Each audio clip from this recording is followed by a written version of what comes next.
I am live at Virginia Beach. Oh my God. I just want to say good morning to you. I decided to come out here to the beach. And I was trying to capture a sunrise. But what happened was I hit the camera at the wrong angle and I missed the sunrise.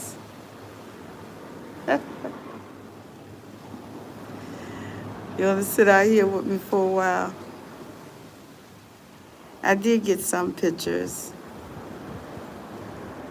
I'm at, hotel. I walked out there on the beach and I came out of the hotel. I walked on the beach. The wind was so strong, it almost blew me away. Oh, Lord. And I just want to say good morning to you and let you sit here with me and look out at the water.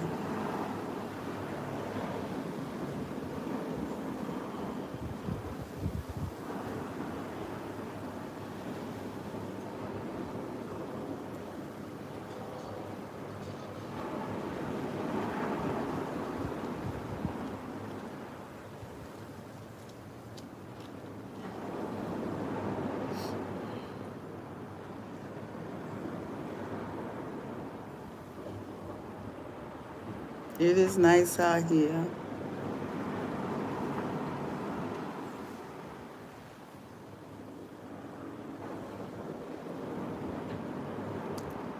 And so what I'm doing is getting some daytime pictures, but the wind was too strong for me to walk out there on the beach. It was like it was blowing me away. But some people, they walking out there. I figure if I get me a better coat, I could walk out there on the beach. Man, felt like that wind was picking me up and getting ready to throw me. And it don't feel as cold up here as it do down there. It feels really cold. Be sure to like. It feels really cold down there.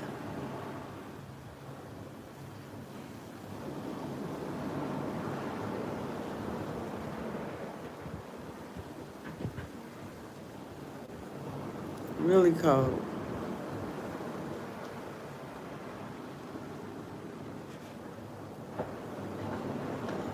Mm.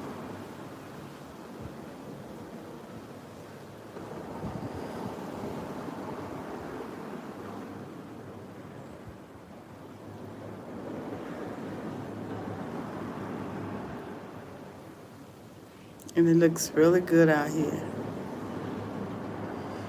Yeah, some people say, well, I'm not coming to Virginia Beach in the wintertime. Summertime, I know some of the activities have been canceled. But this activity has not. You could still come out here, and it's good to come off season. Last time I came, it was fall. It was spring. Yeah. And this time, it's it's fall. But I'm coming back. I'm coming back, and I'll probably buy a different coat. I have to buy myself a coat anyway. Look out at the sun. I can really see the sun through this camera. Lord, I thank you for this day, your goodness, your mercy, your kindness. I thank you for enabling me to sit out here and just look out at the water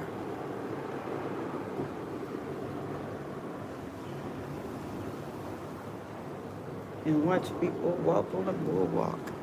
And I came at the right time. Yes, I did. You know, but they're spreading sand right now in this area. They're spreading sand. So next time, be sure to like, y'all. Be sure to like. and subscribe. But you know I'm coming back out here. Oh my God.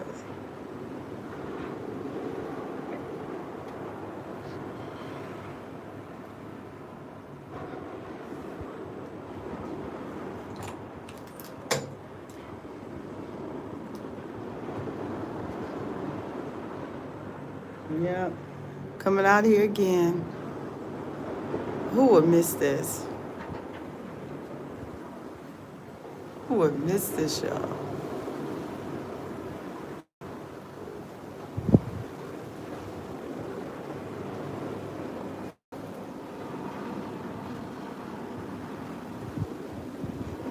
I just thank the Lord. Just sit and listen to the waves and the wind. And I'm coming out here again because this balcony, these balconies out here, you could record the sound of the wind. You know, you could record the wind and surf, and you don't have to worry about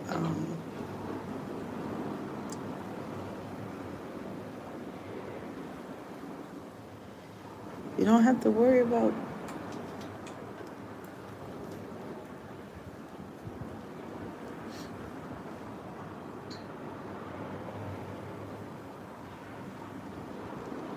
you don't have to worry about all that wind noise. Because when I walked on that beach, man, it's not blowing as hard as what it was. It felt like that wind was going to pick me up and blow me right away. I said, it was pushing me. I said, let me get from off this beach. But it still get great pictures. I get great pictures.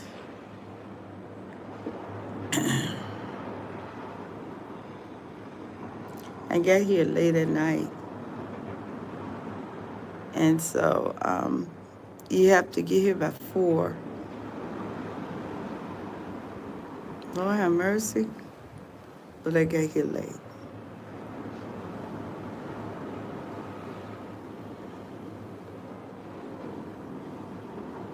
Look at that man on the beach, y'all.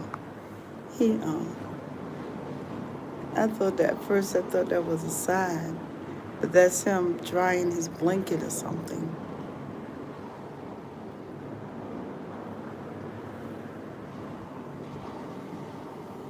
They're down there.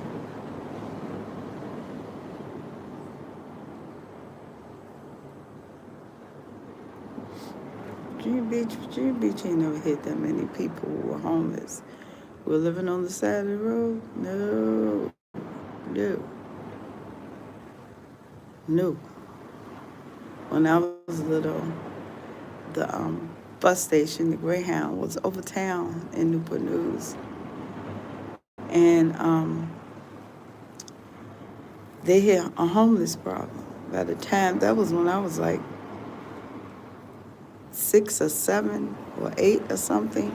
And by the time I was 10, they didn't have it anymore. They had trouble with people sleeping at the bus station. And then when I got older, 10 or 11, there was no problems anymore. I don't know what they did. I know the Salvation Army was there.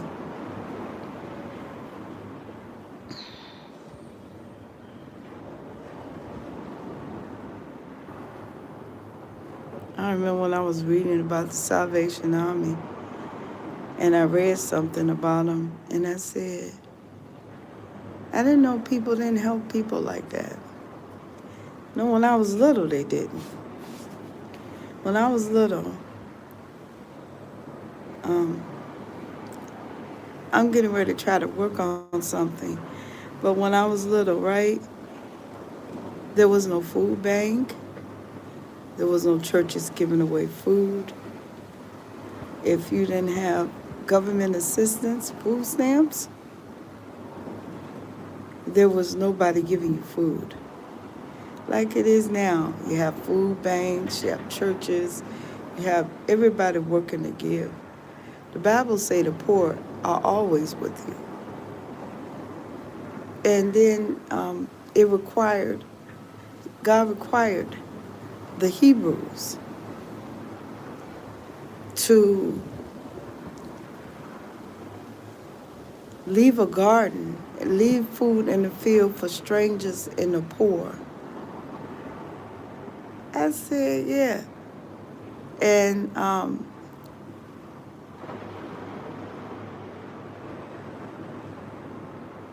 if they didn't have food or if they were passing through, they would go into their fields and pick the leftovers. And I remember they was talking about this new tractor when I was little. They was talking about the tractor and how it picks up corn. So the tractor will leave corn in the cornfield. I said, wow. I thought about that now. I said, wow. It was amazing. The tractor wouldn't get all the corn. It would leave some of it in the cornfield. And I thought about that. I said, here's this mechanical device leaving corn in the cornfield. And the Bible said, leave some for the poor. I was amazed. Well, something I did start to talk about that I mentioned, I still haven't got it together, about the farmers and how they had banned some American farmers from exporting. Then they turned around and banned them from the stores.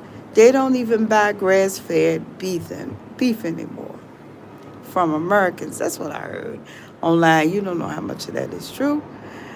But they don't even. Oh, hi. How you doing? Ali Platt. Pratt. All right. ALIYAPLATT. How you doing? Join them. Yeah. Hello. Be sure to like. Yeah. I heard that online that they don't even buy grass fed beef from Americans. And I heard that they also stopped the ones that feed their animals corn, grain from their food from the stores. They ban them too. Usually it's just the ones who export extinct animals they ban. But this time, they banned them from the stores. And you know, we're a food desert. We don't hardly get the food from our trail because they banned our trail. They banned our trail. Yes, they did. They banned our tribe, our trail. They banned our trail. They banned our trail from exporting. They banned our trail from putting food the into the stores, or it's the store's choice. They banned our trail. I remember they went over there and they were going to the UN and they were complaining about extinct animals. They were complaining about our trail. And I remember my mama said, I was taught, if they go over there to the UN, antagonizing them about the Americans that raise extinct animals, then they are on the uprise. And I said, well, they were. You just didn't see evidence of it at that time. See, everybody got a belief system. You just didn't see evidence of it at that time. And surely they did. Stop Americans from exporting. And then everybody thought, oh, it's just them, just those people that raise those extinct animals. Like they did the green tomato. But then you find out, and I have never heard of them stopping the grain farmers, right? Good morning, God is good. His mercy endures forever. I had never seen them, never heard of them doing that. In fact, I've never seen them stop uh, the extinct farmers of America from exporting. To be honest, that was my mama generation that seen that, and my grandma generation in the 1930s. My grandma generation, I think it was in the 30s, when they came across country doing people in. Um, that was an uprising. And God, people say, well, they're going to get theirs. I said, no, no, no, no, honey. They got theirs back then. Don't say that. God forgive people. They got theirs back then with the Dust Bowl. So, it's no more getting what they did 200 years ago. you know? And, it was horrible. As they described it, it was a horror fest, and they came to kill just the black people. Girl, you would never land. Because they came to kill the whole farm. You would never land, and that will never happen. I don't know why I'm talking about that hideous stuff this morning. It's such a beautiful day. Oh, Lord. It's because of something I heard. I was looking up there, and I saw some hideous stuff. And then the person said they were rewarding them for what they did 100 years ago. I said, no. Oh, my camera's stopping. I said, no. And life has went on. We all having a beautiful life. God forgive us for yesterday and help us get through today. Because we have a future tomorrow. See, you understand? We have a future tomorrow. We write down what happened yesterday in the history books. And we read about it.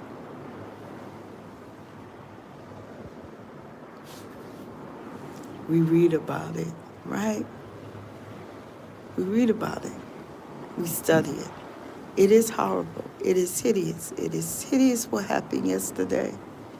And some things up today is hideous. But will things change tomorrow? How can we change our future to be something but nothing good? Thank you, Jesus. I might drink me some water. Mm.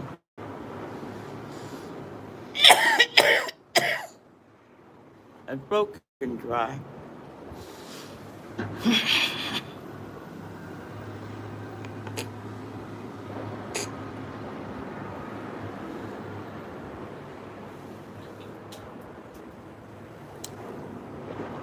Didn't think my throat would be getting dry out here. And I didn't bring any water.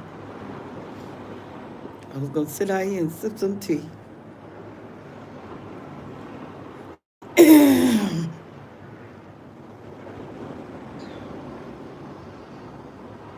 I'm sorry, y'all. We learned from yesterday. We try to change things today to change our tomorrow. And our future is in Christ.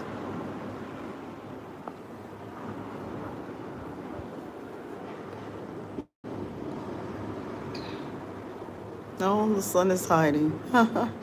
Our future is in Jesus Christ.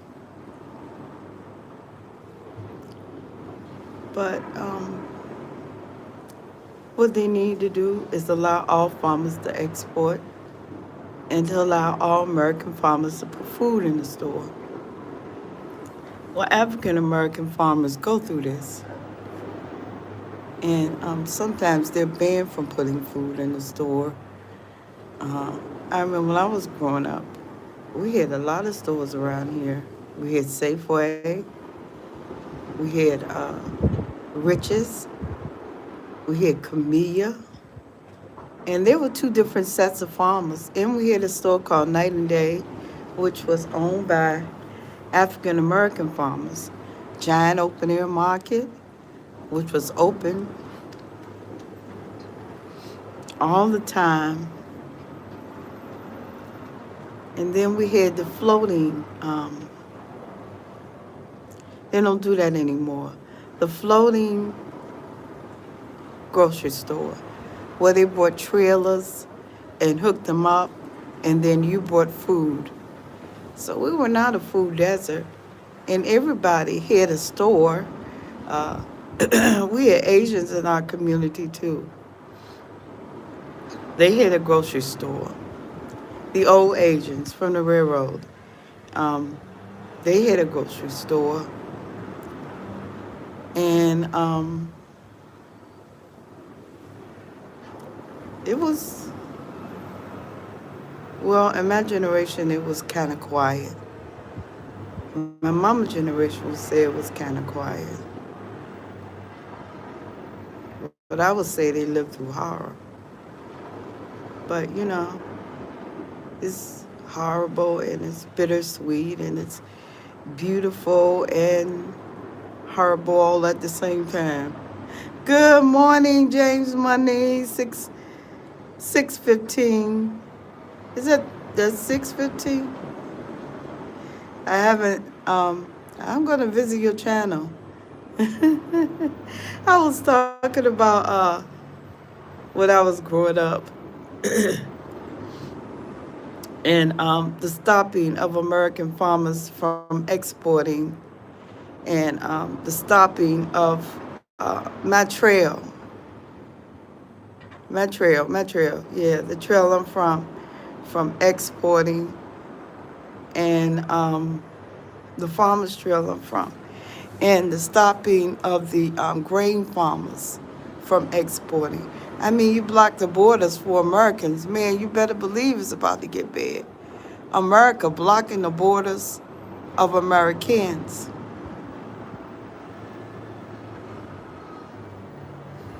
Trying to keep them from exporting food and putting food in the stores. That's exactly what they did.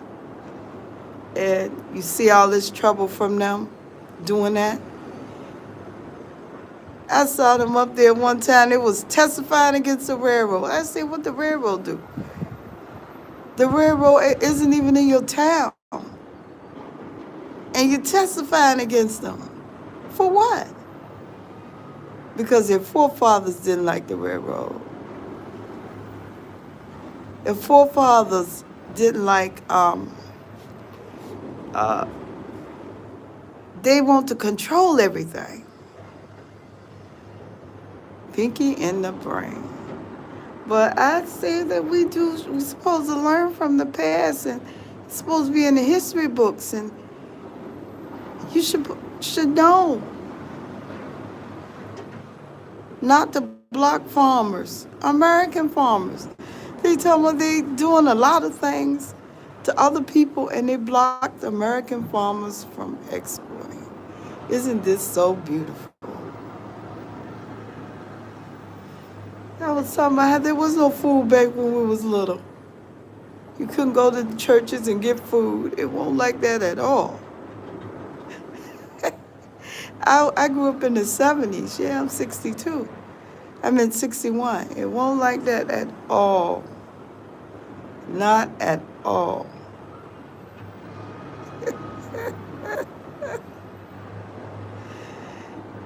If you didn't have food, there was no place to go to get food. But I remember my school used to collect canned goods and then give food to the needy. And I remember I used to have to go and get whatever my mama had out of the cabinet, put it in the basket, and then we were given a basket. The school I went to gave away baskets. It's amazing now how the young people don't have food for their children, and they can go to the food bank, and it's amazing. Did you not know the couple that created the food bank? They lived in Virginia Beach. I think they came from here. They lived in Virginia Beach.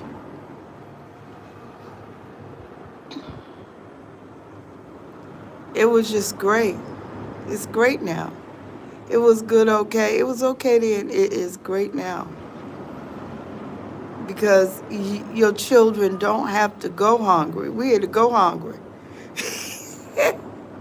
We ate sugar sandwiches. We ate, girl, I saw my grandma cooking, and I would go in that kitchen, and I would try to cook like she cooked and try to make stuff.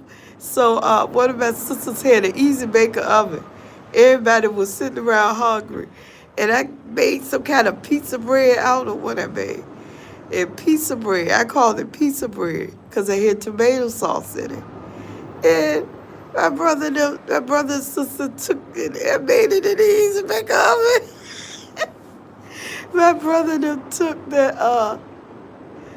that bread and they tore it up. They said, now, Darlene, make some more pizza bread. I don't even know how I made it. I didn't even know what ingredients I put in it. I know I put some ketchup in it. It made the bread. It made a biscuit.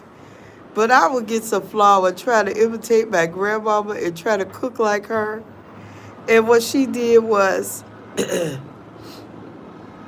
what my grandma did, was she made some biscuits. So I tried to make some biscuits. She wasn't there. I think I was 7 or 8 years old. I tried to make some biscuits. And what I forgot was a baking soda. You believe it or not, my family was going to eat those biscuits. My sisters and brothers was going to eat those biscuits. They said, oh, Darlene, your biscuits. I said, my biscuits ready. They said, hockey pucks.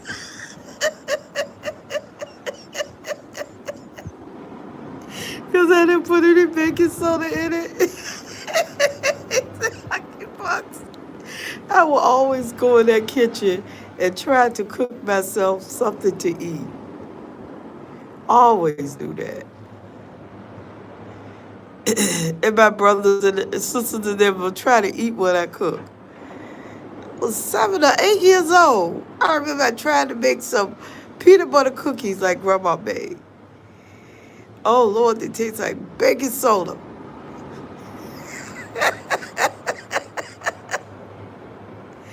Like baking soda.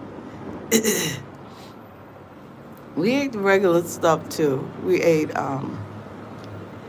lettuce and tomato sandwiches. That was me and my sister Brenda. We would eat lettuce and tomato sandwiches. We eat ketchup, lettuce, and tomato sandwich. Ketchup and lettuce sandwich.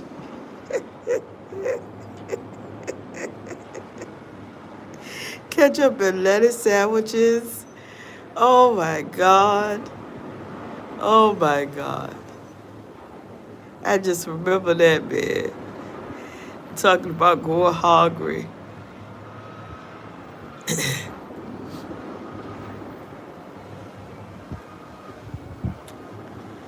And what else I remember?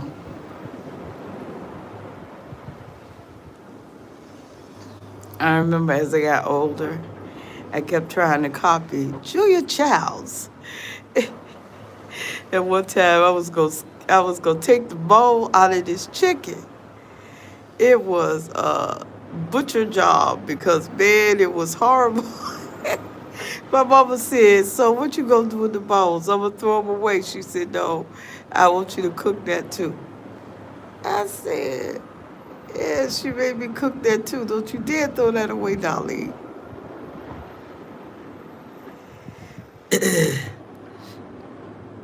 Don't you dare. I remember making Miss Mousy, her friend Miss Mousy. She used to make potato and onion soup. I remember I tried that. Yeah, I tried making potato soup and potato and onion soup, and it was okay. We didn't make a. I didn't make a roux. I just boiled the potatoes. But then Miss Mousy used to make, not Miss Mousy, Julia Childs used to make something called French onion soup. And I remember looking in the refrigerator, and all I saw was onions. Excuse me. And I think I had some beef broth. I didn't have any chicken broth. I started saving those chicken bones when I tried to uh, fillet a chicken. You know, take the meat off chicken. Tried to fillet it. Yeah. I started saving those bones and boiling it or frying them. So she made something called French onion soup. I didn't have the right broth. I think she used beef broth. I used chicken broth. And I went to make this French onion soup. And this soup came out pretty good. I,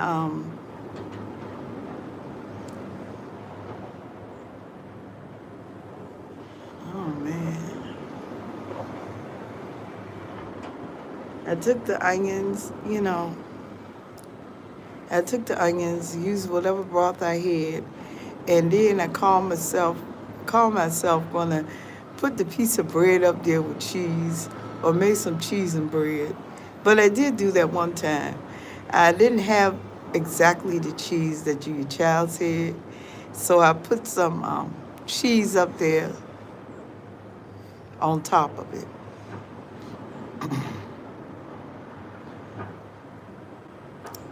It was good, but that's when I started making that French onion soup, that onion soup. And when we ran out of food, I made that onion soup. And then dubios. You heard of dubios? I picked the dubios up off the ground, took them to the store, and brought me a steak. Everybody had threw the dubios away. I brought me a steak. Man,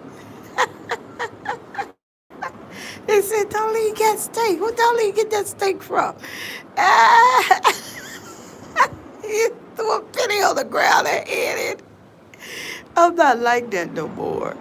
Uh, uh, Sometimes I'm not. Yeah, and the government had stopped making new bills because they were losing money. The people weren't redeeming them. They would take the new bills and, like I said, drop them on the ground. I gathered those new bills and got me a steak.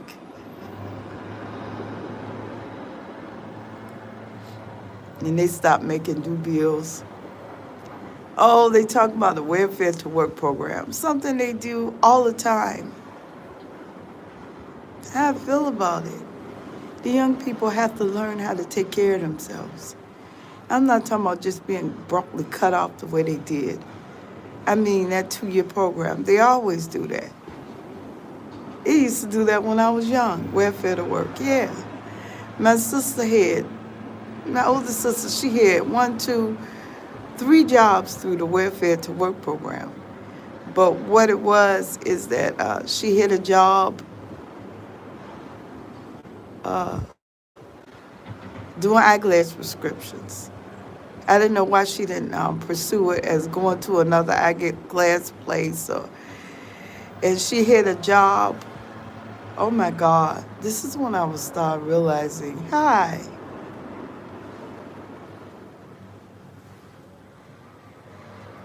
Well, hello, Turkey. How are you doing?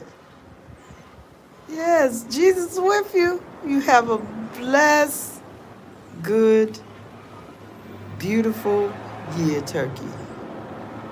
The rest of the year. And next year, too.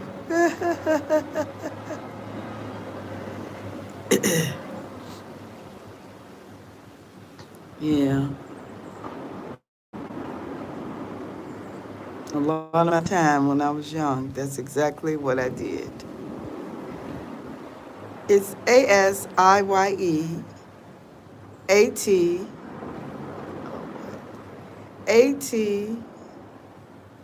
Hold it back.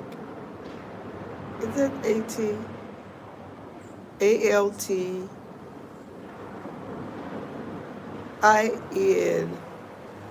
ALTINSOI? Joiner. Yeah. Uh, y'all be blessed there. Be blessed.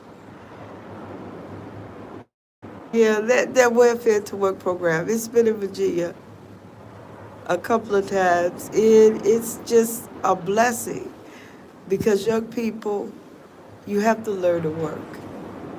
Being abruptly cut off, that's not good. They're cut off too. It's not good at all. It's not good at all. But learning to work, learning to pay bills, it's okay. But I heard some mothers complain after their baby was 3 months old, they required them to work. I was like, they required them to work. After 3 months, baby, 3 months. Not even 6 yet. They required them to work. She said, I think it was 3 months. I had to leave out, or it wasn't long enough for her to stay there. But she went to work. They always had that welfare to work program. Y'all never heard of it? Yeah. Then they stopped it for a while. It's training young people. I have not been out there with children and had to take care of myself out of the blue. But I have been like that. And all I can tell you is that working, it's great. It's great. You're going to enjoy it. Learning to pay your own bills. And you could go from glory to glory working a job. You know, it might even teach you entrepreneurship, how to go out there and just get started. Right? It's like it takes two to raise a family. It takes two, yes it do, because it's a lot of jobs to do. You have to bring in, you have to pay the rent, the light, the gas, the water, the sanitation, and you got to take care of the children. That is a lot of work for one person. Hopefully they'll keep the programs that help you. Those programs that help you get houses and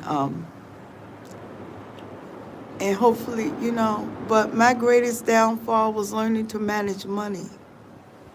Trust your instincts. Trust yourself. You got to trust God first. Then you got to trust yourself. And I heard people up there complaining about a girl having her nails done, her hair done. Girl, if you walk around with your nails not done, your hair not done, they're going to be on you, talking about you, calling you all kinds of names because you're a young lady that don't look out for yourself.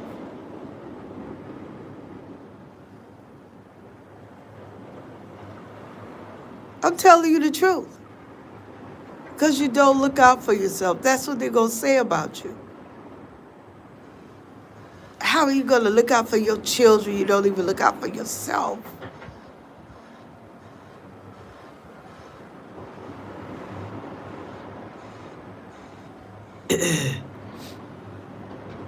That's the thing about having a family. You're always going to want a father in the house.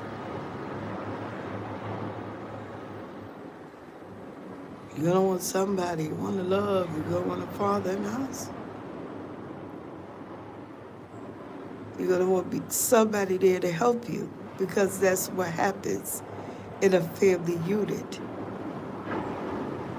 There's always somebody working somewhere, somebody watching the kids, somebody always, you can work if you want to.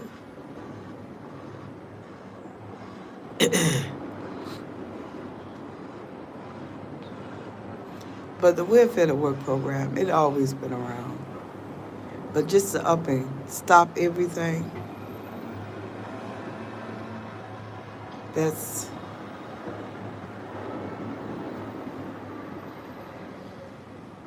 oh, they got some people right on the beach. I guess those are the beach people. Because I don't think you're supposed to ride this beach. That must be the people. Uh,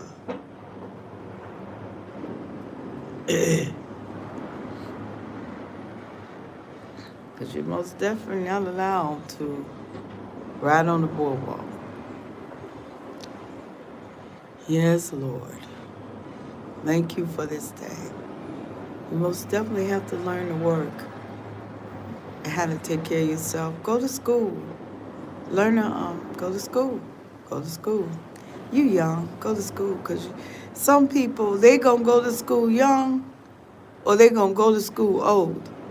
But before they leave this earth, they're going to go to school. Some people are like that. But go to school and try to change your future. Online school, I think that's great. They accept it if you go get training, if you go to an online school. They accept it.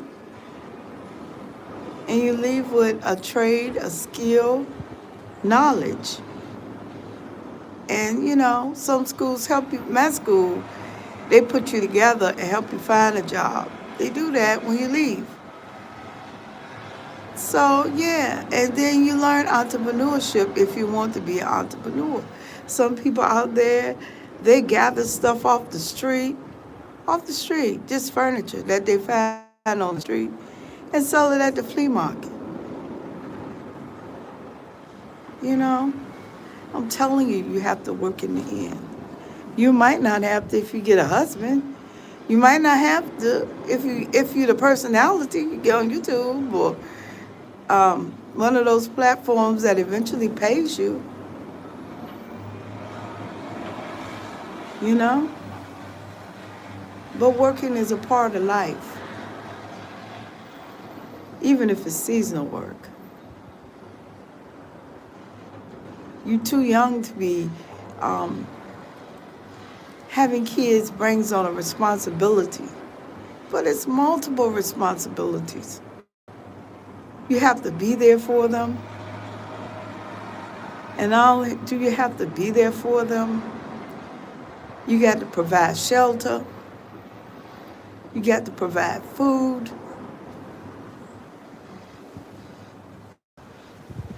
you got to learn to work. That's why it's good to do that, get a summer job, get a paycheck, get a bank account, get all that stuff while you're young. And you sound like my mama. While you don't have a husband or children, I sound like my mama. Lord Jesus.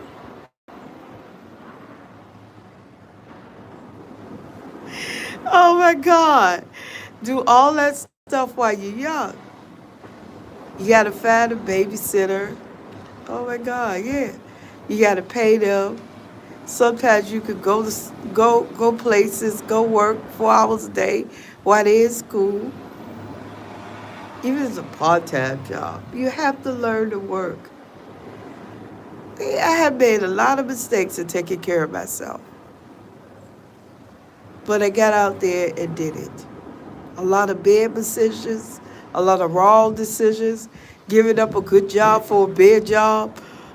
Oh my God. Oh Lord. Oh Lord, for getting paid $200 a week to getting paid $200 a month. When I should have just stayed where I was. A lot of bad decisions. But I got out there and I did it.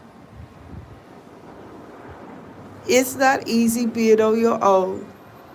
You sometimes decide to stay in the wrong place.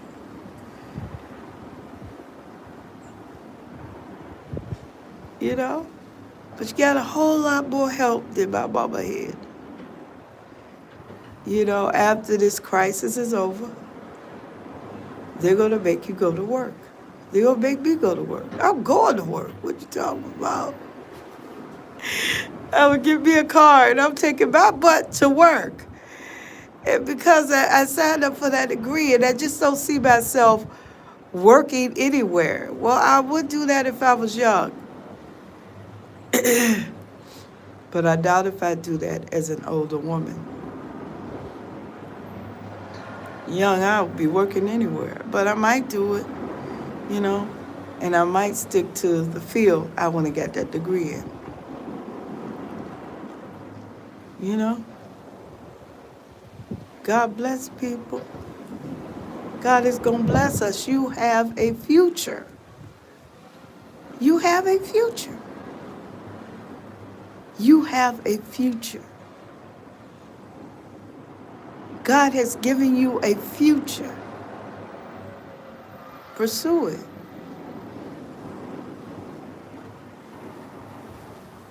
All right, people, I got to get ready to get up out this hotel room. Thank you for listening. You have a blessed day. Like, subscribe, tune in, and I'm coming back to find you. James Money 615. All right. Be blessed. Bye-bye.